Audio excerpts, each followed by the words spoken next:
Hello guys, and welcome to a new Broken Arrow video today by me, Vulcan. Today I'm super excited to share with you a first look at both the Stryker Cavalry Regiment and Special Operations Forces. I'm going to take you through all the units you can see in front of you today. A massive thank you to Slytherin for providing me access to this early access build so that I can share it with you before release in June. Let's get into it. So we're starting here with the Combat Engineers. This is a rather chunky squad, a 9-man squad, very good at CQC. Comes with the small D, gets 5 shots of that weapon. It is a disposable, so you can see 5 of them being carried by separate guys. But otherwise, 5 M4s, 2 M249s, 2 shotguns. Decent at close range with sprint and smoke. Then we have the Scouts. Scouts are 2.5 stealth, so they're pretty stealthy.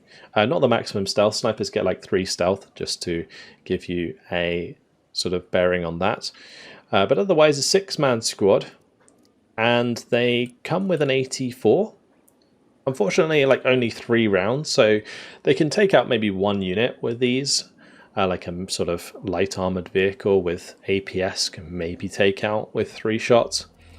But otherwise you're going to be using these as sort of like infiltrated recon in the back line just to kind of keep an eye on what's happening.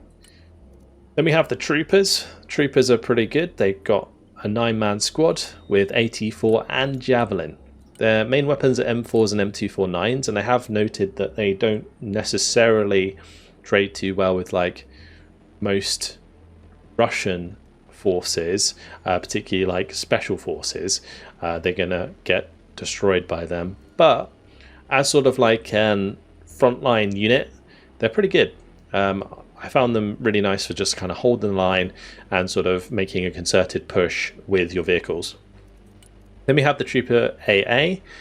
These are a 9-man man-pad squad, which can be nice if you're going like directly into helicopters.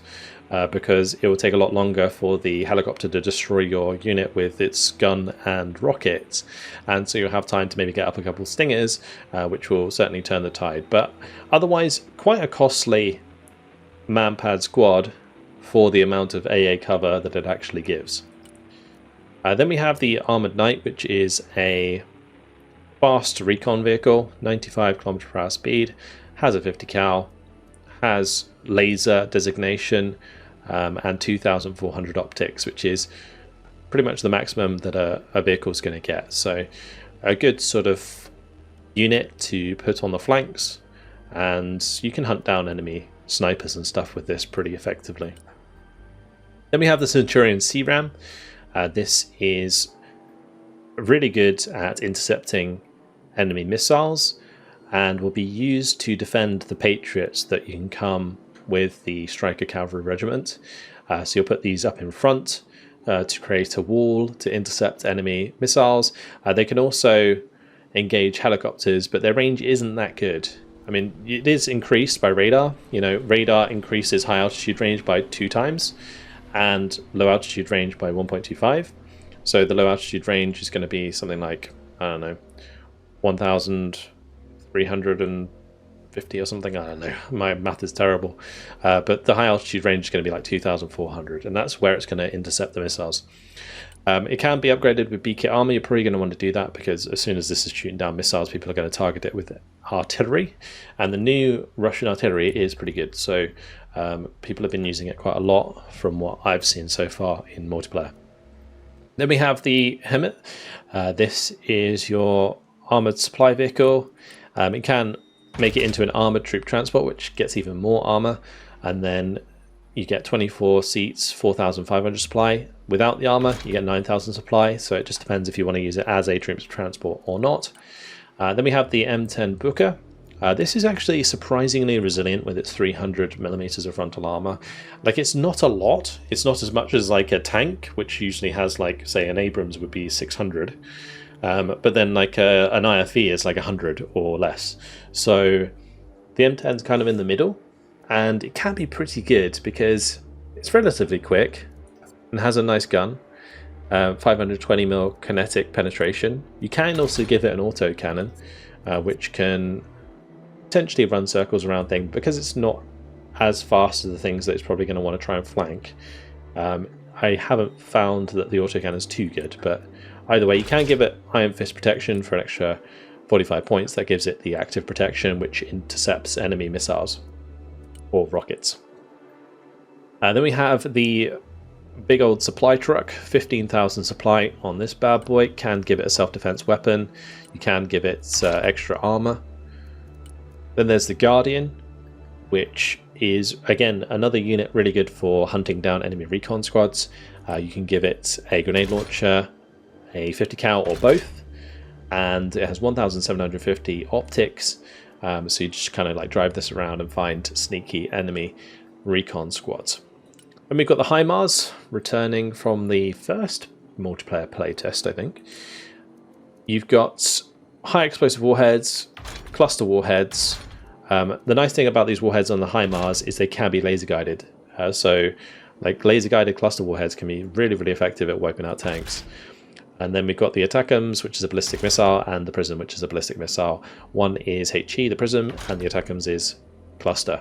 Ballistic missiles do struggle if you don't play as a team, so do bear that in mind. Then we have the battleship, which is a really cool new addition to the game, a really fun one. You can basically change all of the weapons on the front to the back.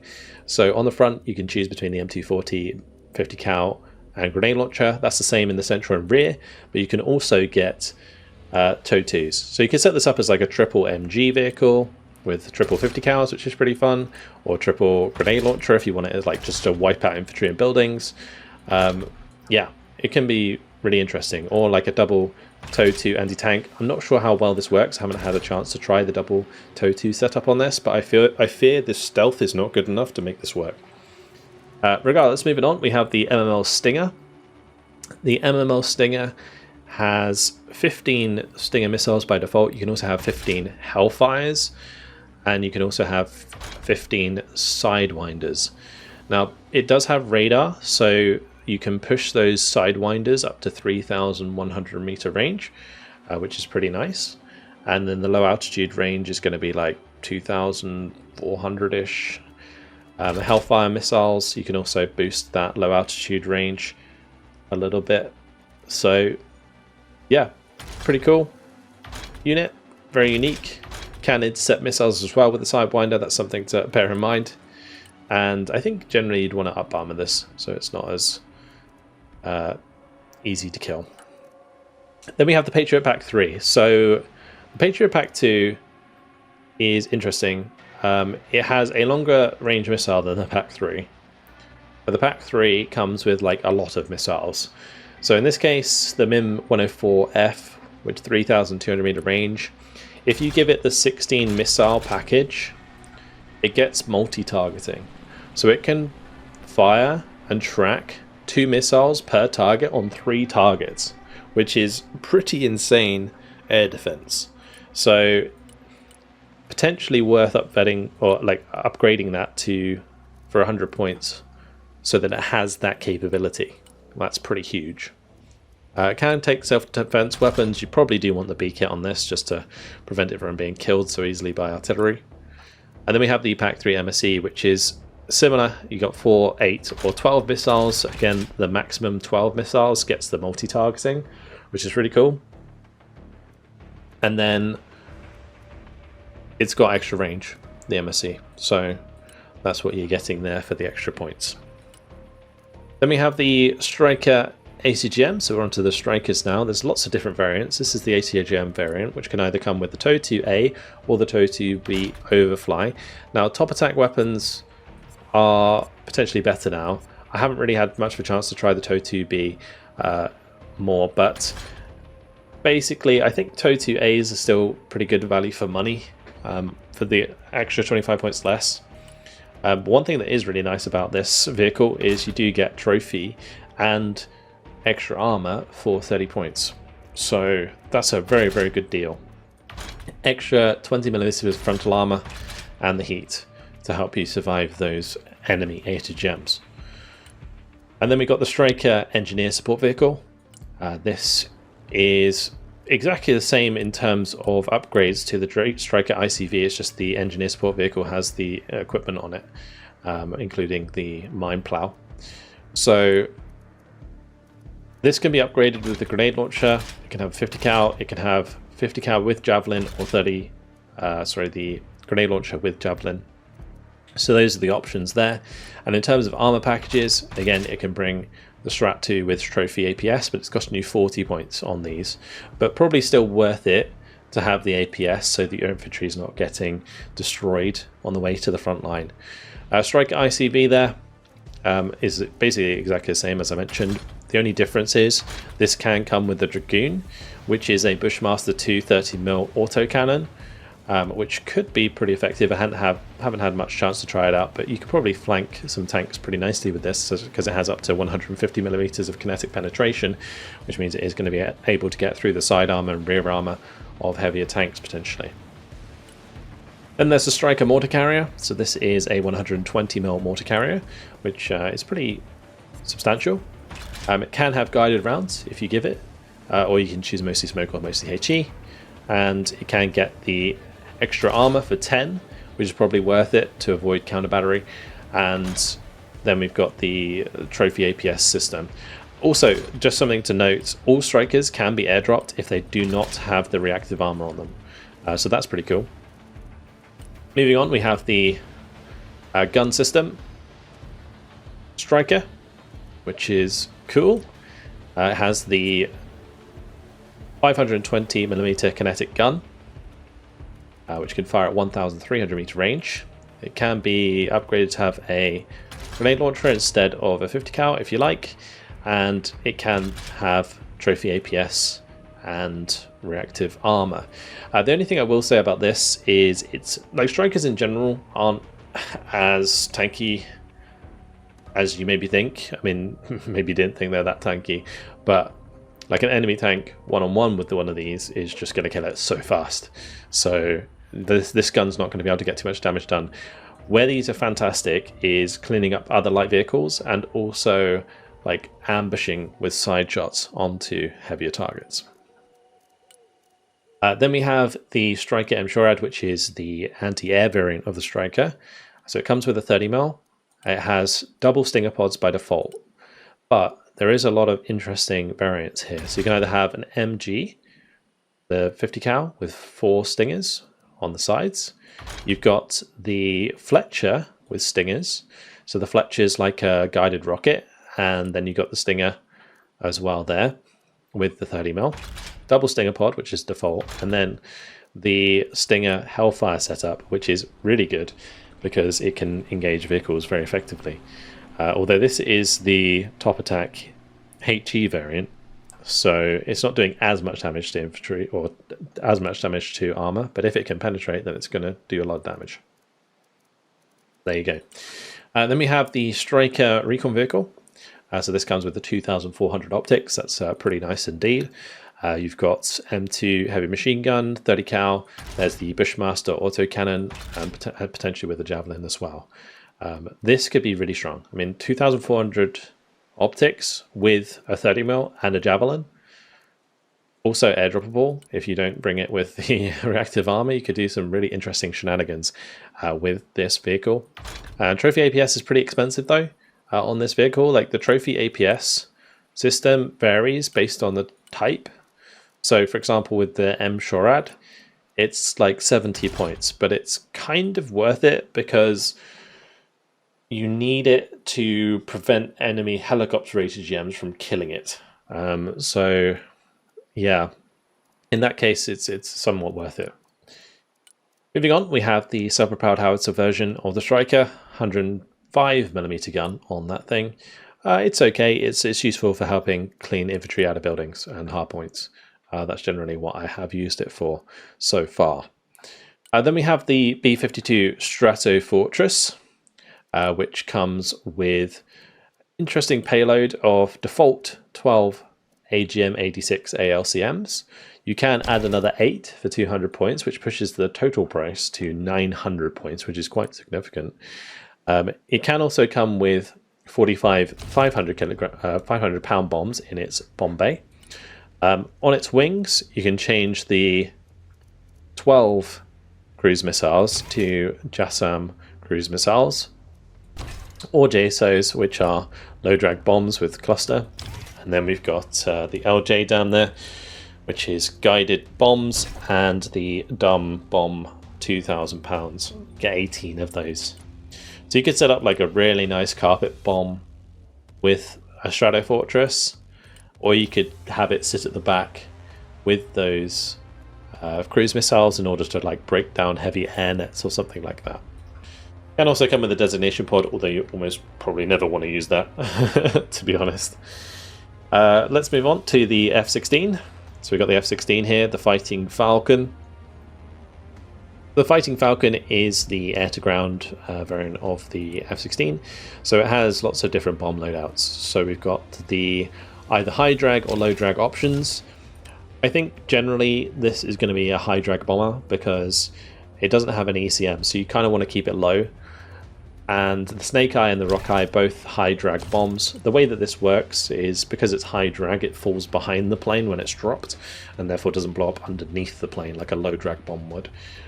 So that allows them to drop them at low altitude. I think in general, like the CBU Rock Eye would be the way to go. Just like double up on that. You can also bring them in with 6 Mavericks, which is pretty huge. And you can bring them in with a decent amount of AA as well. So you can make these like super multi-role fighters if you want, but they're generally good for ground attack.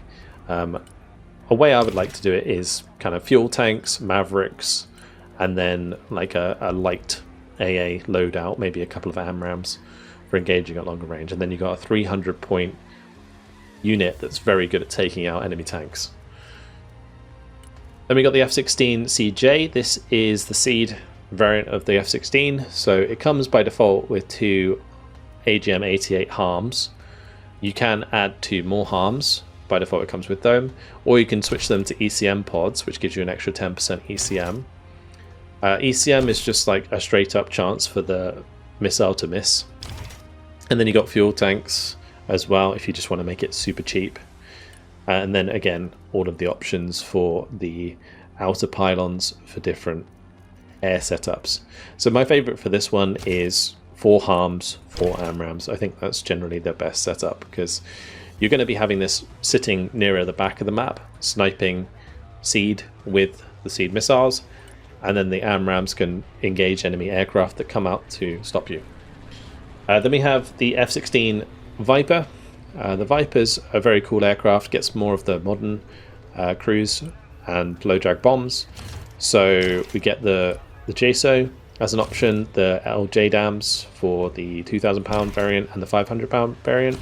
We've got the Stormbreakers in there, which are very low damage bombs, but you know, in large groups they can still do a decent amount of damage. And that's the same for the inner and middle pylons, although the middle pylon can take AMRAAMs as well. Outer pylons is the same as like the other F-16s where you've got all the different variants. So it's either like it's got basically a combination of AMRAAMs or AIM-9s. So either 4 AIM-9s, 2 AIM-9s, 2 AMRAAMs, 4 AMRAAMs, or a mix of the two. Then there's the ECM pod for this, and you can take it separately, which is nice. So you can have all of the other things as well as the ECM pod, and then there's the designation pod there as well if you need it. Then we have the Predator drone, which is a 4,000 optic drone. It's worse than the Grey Eagle and quite substantially worse than the Global Hawk, but the Global Hawk's massive. It's okay. You can give it Griffin missiles or Stinger missiles as options, although you're probably just going to stick to the Hellfire for the most part, I think. And then there's the Shadow, which is just a cheap 50-point recon drone, which can be really handy if you know that your enemy doesn't have too much AA. Alright, that's the Stryker Cavalry Regiment units. Let's move on to the Special Operations Forces units, starting with the Delta Force. The Delta Force, a pretty strong unit for anti-infantry capability. They can come with a close-range loadout that you can see here with the HK-416, MK Mark 46, M32 grenade launcher, and 3 shotguns. Or they can take the standoff variant, which is the MRGGs, plus the sharpshooter variant and the AMG machine guns. These are all silenced weapons, so they'll maintain their stealth when they're fired, which is very useful. And they do have the law to help them out against vehicles, but it's only got 65mm of heat because this is the HE variant. So yeah, this is a really, really solid squad for engaging enemy infantry at range. And they're difficult for the enemy infantry to see initially as well. So yeah, that's what they're used for. Going to struggle against vehicles. Then we have the Green Berets. So this is the Punisher loadout, which comes with the XM25 Airburst grenade launcher, which is pretty cool. They have a SCAR, a Mark 48, and the MRGG. Or you can change them to sniper rifles, so they have a 50 cal and the Mark 42. Or you can give them flash launchers, so they're a bit more close range specialist, although I'm not sure exactly how useful this is going to be. I haven't had a chance to try them, but because they're only 4 strength, I think they're going to get absolutely rinsed by other infantry at close range with that low amount of men. So I think sniper rifles is generally the way to go for the Green Beret. Snipers, like these guys, have 3 stealth, and they're able to use those pretty effectively. Then we have the Pararescue, really interesting unit. These guys were sent in to sort of extract pilots. So HK 416, Mark 46, suppressed, again all suppressed, and they have 2.5 stealth. They open up with the shotguns at close range, 200 meters, and the flashbangs there, if they're in the same building as an enemy unit, they will basically instantly pin them down.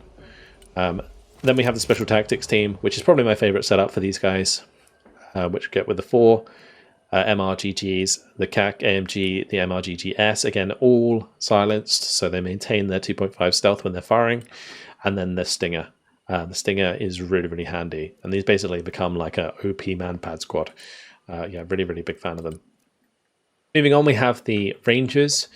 Ranger, this is a standard Ranger, so they get 5 M4A1s, 2 M320 grenade launchers, M249, Scar H, and a RAWS. This RAWS comes with 450mm heat. You can change this to the Bunker Buster so that they can take on enemy infantry better at close range. That's kind of like your options there. She got one like a bit of longer range and then closer range variant. They can be airdropped. They do have smoke and sprint. Just make sure you keep an eye on that as well, because some units don't come with smoke, particularly like manpower squads sometimes. Moving on, we have the Rangers with the Mark 47 grenade launcher. This has airburst munitions, so it can actually target helicopters at 800 meters range, which is pretty wild. It's not too effective unless the helicopters actually sat still. So you don't get to use it for that too often, but it is very effective at cleaning out enemy infantry from buildings. So yeah, I do quite like the squad. Then we have the Rangers RAWS, which is probably one of the best AT infantry squads in the game. They get 3 RAWS launchers with 6 rounds each. So they get 18 total shots, which is huge. And you can upgrade them to the M4 version, which gets the 600mm heat penetration as opposed to the 450. So that's a huge upgrade and well worth taking. Then we have the Rangers Recon. These guys have silenced weapons, so the HK416 and the Mark 46, and they get 4 AT4 disposable shots, 2.5 stealth, can get standoff loadout. The standoff loadout is not suppressed, so bear that in mind, but they do get the MORS, which is a 600mm heat. Very, very nice. I do prefer, I think, the close quarters loadout just because of the stealth being maintained when they fire their weapons. Then we have the Ranger Snipers. Again, you've got a silence loadout. Bear in mind, snipers get 3 stealth, so you want to try and maintain that stealth if you are using them for their optics. And they can just kind of like slowly pick off units, and you can't really like see them on the map very easily. There's the anti-material rifle as well, if you just want to go loud. And you also get 2 AT4s, which I found interesting. So a bit more resistant against being rushed down by enemy recon vehicles. Then there's the Ranger Stinger. The Ranger Stinger is a 6-man manpad squad. It's okay. You can also change them to the Javelin. And this Javelin is actually an upgraded Javelin. So it has 1,500 meter range as opposed to 1,300 meter range. And that could be potentially very, very useful. So definitely one to watch out for. Then we have the Flyer GMV. Just a standard 6-man transport. Can come with the grenade launcher, minigun, or chain gun. The chain gun is a 30mm. So going to be able to kill vehicles that don't have heat protection, and also goes through infantry pretty well. And we got the MTLV, or the LMT, sorry, the Warpig. This carries the Delta Force into battle. I think you can also use it, I mean you can use it for basically anything, but in the actual deck creation you can choose this as part of the Delta Force. It comes with 2 MT40s by default and 12 seats. You can change the weapon to get a 50 cal, grenade launcher, Fletcher, guided rockets, or TOW2 bunker buster. Bunker buster variant can target infantry with that. Only has 150 millimeters of heat though, so you're not going to be able to really use that too well against enemy vehicles. But it just kind of goes with the whole theme of the Delta Force being there to kill other infantry, most of all. Then we have the MATV. This doesn't actually have the ability to carry any troops, but comes with a nice 50 cal sniper on the top. So 50 cal with a 50 cal sniper. You can change that to a grenade launcher, and either of those with a Javelin missile as well. And the armor package can be upgraded, so it gets some heat protection. So it's okay. It's pretty decent for sort of hunting down enemy recon units and killing them. It's also good at range with the Javelin to engage enemy vehicles because it's got 1,500 meter range. So that's very, very handy. Then we have the Arsov, which is a really, really fast vehicle. 130 kilometers per hour speed on road, which is massive. Comes with either the M2 heavy machine gun or the Mark 47 grenade launcher, which is the airburst variant. And there's the Killer Egg. And the Killer Egg, 40 points by default, with 2 50 cal miniguns, as well as its standard miniguns. Or you can have Hydra rockets, dagger guided rockets, Hellfires, or Stingers. Now my go-to generally is the Hellfire, like double Hellfire setup is nice because it's a 90 point helicopter with 4 Hellfires, and it's pretty fast. So you can get it out of dodge if it's in trouble. It's not very strong, so it will get shot down pretty quick. But yeah, using this at range I think is the best bet, because if you're trying to use the miniguns, for example, like the 50 cal miniguns, which have an 800 meter range, they're going to be taking shots from enemy infantry while you're engaging, and it will shoot down the little bird pretty easily. And then we have the Guardian. The Guardian is very strong because it has access to the JAGM. The JAGM is fire and forget, lead pursuit missile, so you just kind of fire it and you can do pop-up attacks very, very easily with this thing. You get the dagger guided rockets, or you can have Hydra rockets. Daggers are probably the way to go. Hydra rockets are still useful. I don't know if you really need the Stingers on the wingtips. I do like the ECM system personally. I think it's worth it for the extra 10% ECM on this helicopter. Makes it way more survivable. So pretty cool loadout, and does have 2,400 optics. So it's going to be spotting for itself very easily. Then there's the Osprey. We have seen the Osprey before. Can come with a minigun on the bottom if you want. But otherwise a very fast transport which has 6,500 supply and or weight limit, and then 28 seat count. Then there's the MH47G, a very, very tanky Chinook. So this thing is super healthy. It's got 20 armor, as you can see, compared to the Osprey.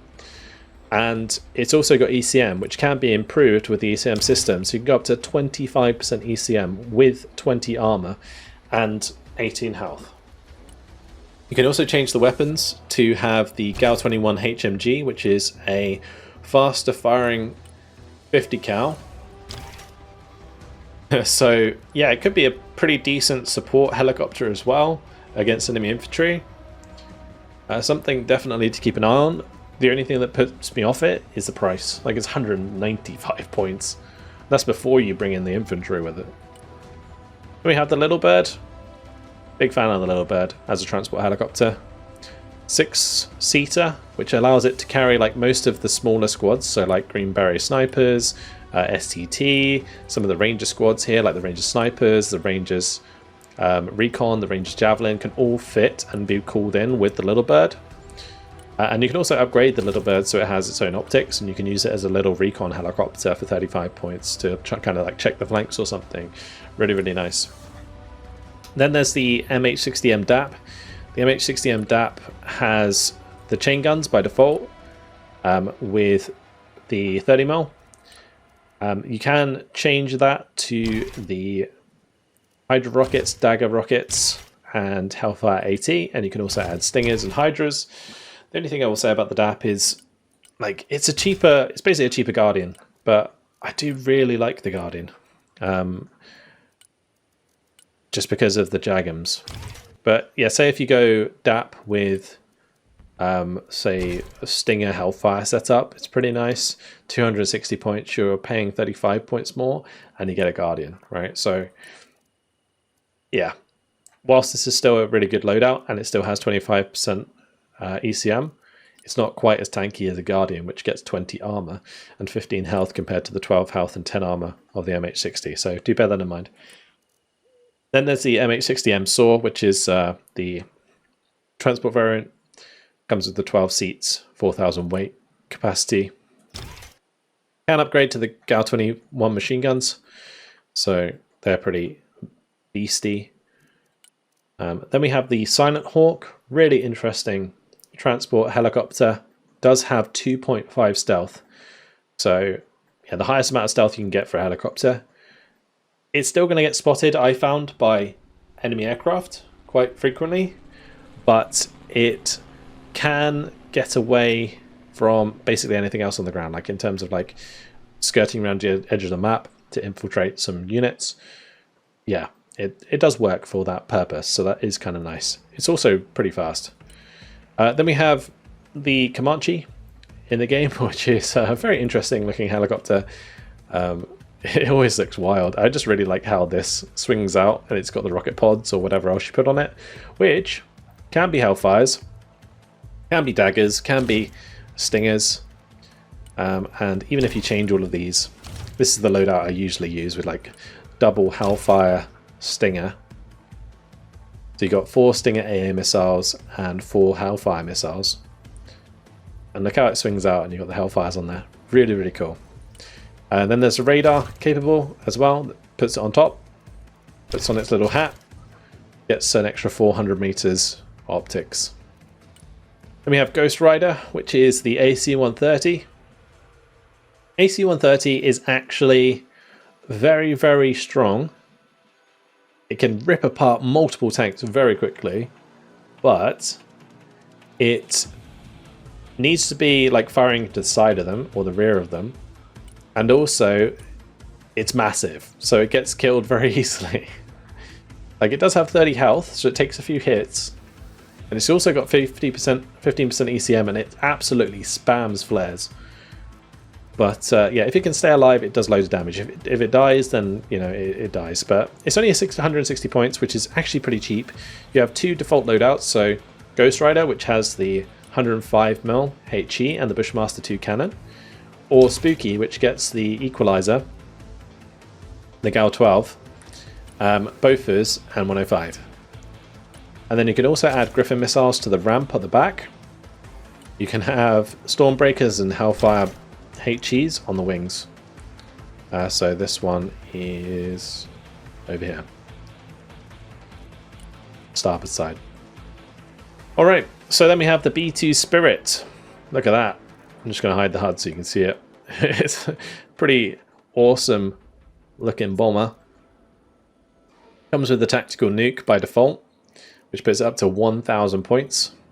It is a bomb that you have to drop directly on top of the enemy. You can't. It's not like a cruise missile. But you can change to cruise missiles. You can get JASSMs. You can get 2 30,000 pound bombs. These things are very fun to use. They look awesome in battle. but they're not as effective as a nuke, obviously. Then there's the option to have 16 LJDAM guided bombs, which I think for this, because it's got stealth, you could get away with using. Then there's also the JSO, the dumb bombs, and more dumb bombs. So 500-pound bombs, 80 of them, or 16 2,000-pound bombs. But I think you'd probably go for like the LJDAMs, the nuke, or the 30,000-pound bombs is probably my preferred loadouts for the B2 Spirit. And there's a Nighthawk, which also gets the same stealth. So this is 1.75 stealth. The Nighthawk's the same. Raptor's the same. F-35's the same. They're all stealth aircraft. So Nighthawk here can come with the cruise missiles. So JASSMs, JSOs, which are low drag cluster bombs. We got the JDAM, and all the different types of JDAMs basically. So 2,000-pound JDAMs, 1,000-pound JDAMs, 500-pound JDAMs. Just makes it cheaper. Like if you just want like something that to kill off annoying infantry units, then 2 500-pound JDAMs might be all you need. For 150 points, little stealth aircraft coming in, pretty good. Otherwise, 150 points for 2,000-pound bombs and cruise missiles, a little bit different. For the JASSMs, maybe worth it because there's not really anything that's going to stop you from launching these at range when you have that much stealth. Then we have the F-22. Raptor, this thing is very, very cool. It also comes with some paint. There is a few paint jobs on some of these aircraft that I might have missed already, but the Raptor has some particularly cool ones, like especially the digital camo. I like this one a lot. But in terms of armaments, you can see that it comes with, by default, 6 AMRAAMs, 2 Sidewinders for 360 points. Then we have the options here. So, Stormbreakers, JSO 1,000-pound low drag bomb, the LJDAM 1,000-pound variant, 500-pound variant. There's also JATAMs, which are the AIM 260, which has 9,000 meter range. So these are super long range missiles, but they're very expensive. And then there's the 2 AMRAAM variant, which is default. Then there's also the ability to change this one as well. So one thing you can do to make these cheaper is I like to take mine with like 1 LJDAM 500-pound. So it takes the price down to like 335 points. You still got 4 AMRAAMs and 2 Sidewinders. At the start of the game, it's generally fine. And then if you have a little target, you can drop the bomb as well if you need to. But otherwise, you're returning to base with the bomb, and it's just going to refund it every time anyway. So I think that's like a pretty nice loadout for 335 points. I think it's pretty good value. And then you got the F-35. My favorite loadout for the F-35 is just double AMRAAM. Use it as an ASF on the backline. Because it's got that stealth, it can kind of like sneak up on enemy aircraft and they don't really see it coming. But otherwise, you can bring it in with the JSM cruise missile, which is new. The HARM radiation missiles, you can use it as a seed aircraft if you want. Although because you've only got 2 seed, it doesn't really overwhelm enemy air defense very well. You've got Stormbreaker option, you've got JSO, LJDAM, 2,000-pound bomb, and LJDAM 500-pound bomb. So same loadout for both of those, and you can just pick them. The largest loadout you're going to get is like 2 LJDAM 2,000-pound bombs, which is pretty nice, but I don't know if I really prefer it over just having it as an ASF. Then we have the MC-130, which is the cargo plane variant of the AC-130. So 20,000 weight limit, 65 people or 64 people can sit in this thing, and obviously it can airdrop from that, so that's pretty nice. Then we got the Reaper, 4,500 optics, so same as the Grey Eagle, but you get quite a lot of ordnance on this thing. Like it can have 2 Hellfire missiles, it can even have some bombs, some 500-pound JDAMs. But otherwise, it can have 8 Hellfires if you want it to. 4 LJDAM 500-pound bombs. You can also add some Stingers or Sidewinders on it. This thing can actually have a decent amount of armament, especially considering like how cheap it is for that point. Like if we go to, wait a second, I need to go click on the unit that has armament so I can change it again. Like 85 points for 4 500-pound JDAMs. It's not too bad, especially considering it can recon for itself. And then there's Sentinel, which is like a stealth drone. 1.75 stealth, 4,500 optics. Yeah, very nice. So there you go.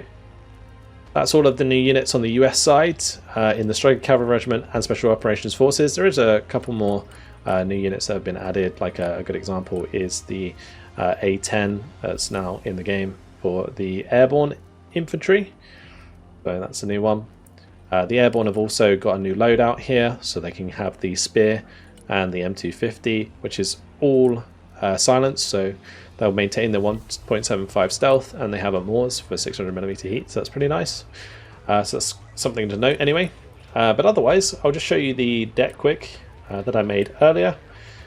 So this is what my deck looks like. Feel free to pause it and stop and have a look. But I'm just going to jump into the recon here, and we'll see like basically how the transports are set up. So the Green Berets have the option of the Flyer, GMV, the Little Bird, and the Silent Hawk. The Arsov is for the Rangers, Little Bird and Silent Hawk, and then the Delta Force get access to the... Sorry, they're here. The Warpig. Rangers can go on the Warpig as well. With the Silent Hawk, there's options for the Little Birds there. Troopers obviously come in the Strykers. So that's kind of how the transports are set up. Yeah. So, honestly, really impressed with all these new units. They're really spicy and very fun to use. I've had a load of fun with this deck already, and hopefully you guys do too on release. Apologies you guys have to wait till release to play it. I don't know if they're going to do anything sooner than that, but either way, hopefully you guys enjoyed this first look at the new units. That's all for now. Hopefully you guys enjoyed it. Thank you very much for watching, and I'll see you in the next video. Goodbye.